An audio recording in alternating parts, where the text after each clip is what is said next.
Tornons.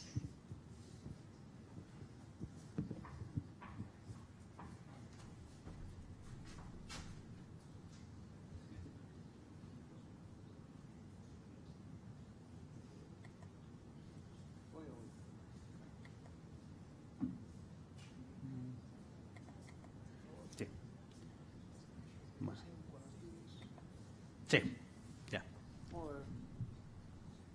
Bona tarda a tothom.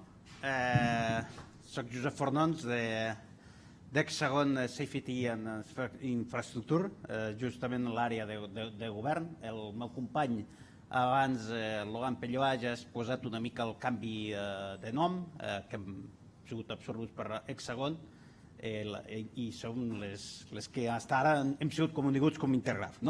La idea de la meva exposició és d'alguna manera un àmbit que potser dins del món Intergraph Hexagon no ha sigut conegut, perquè som molt coneguts per totes les capacitats en el món SIC de gestió d'informació, d'aplicacions desktop, aplicacions servidores, però potser no som tan coneguts tota la capacitat que tenim de mostrar aquesta informació després als entorns actuals, web, mobile, etc.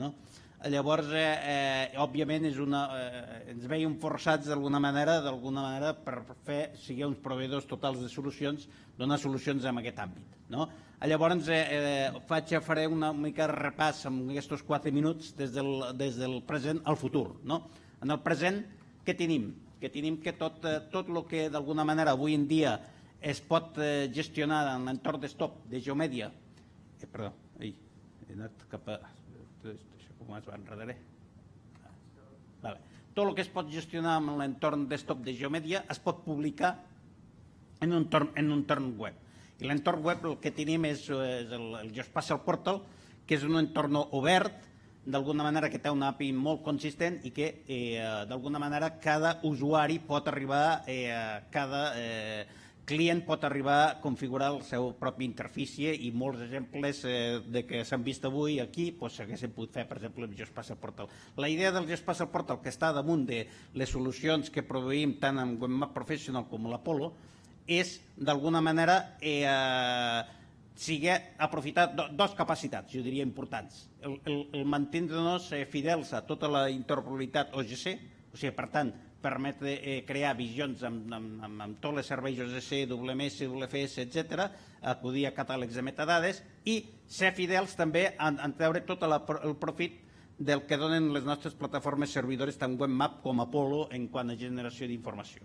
Llavors, siguent fidels amb això, ja tenim moltes implementacions actualment amb Geospatial Portal. Aquí hi ha exemples, Consumer Portal, que aquest és un exemple de Consumer Portal, aquest és HTML5, que es pot veure en qualsevol dispositiu mòbil, exemples d'anàlisi espacial amb el pròxim portal que ha de sortir del geoportal de l'Ajuntament de Barcelona. Són clients que d'alguna manera tenim una plantilla que a partir d'allí cada un pot personalitzar el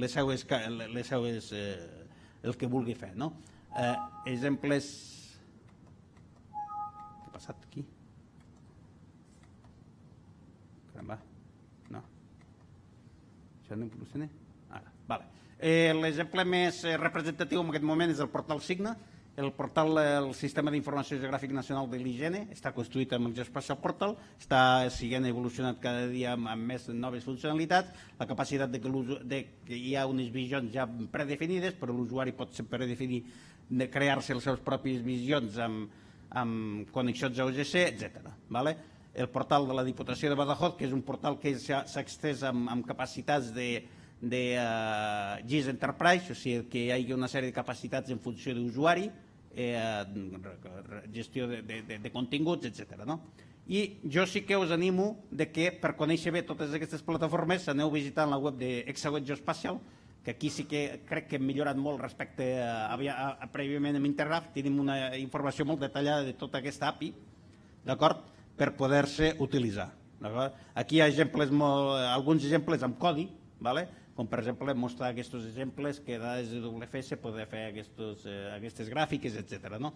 I ara anem cap al futur, el futur que ja és present, perquè ja tenim versions beta en aquest moment, que és el Mobile SDK. hem vist avui en dia moltes apps, estem veient moltes apps del mercat, etc. I nosaltres, òbviament, com a empresa que oferim solucions tecnològiques i integracions d'aquestes aplicacions tecnològiques, ens veiem obligats a oferir un SDK de mobile, que l'objectiu d'aquest SDK és que totes aquestes funcionalitats que heu vist abans en entorn desktop i Espacial Portal els puguem integrar en mobile. Entorn mobile sabeu vosaltres que s'està movent molt entre l'entorn iOS i Android, cada un amb les seves pròpies particularitats. Temps. Moltes gràcies, Josep. Anem per la presentació número 11. La presentació número 11 la tens.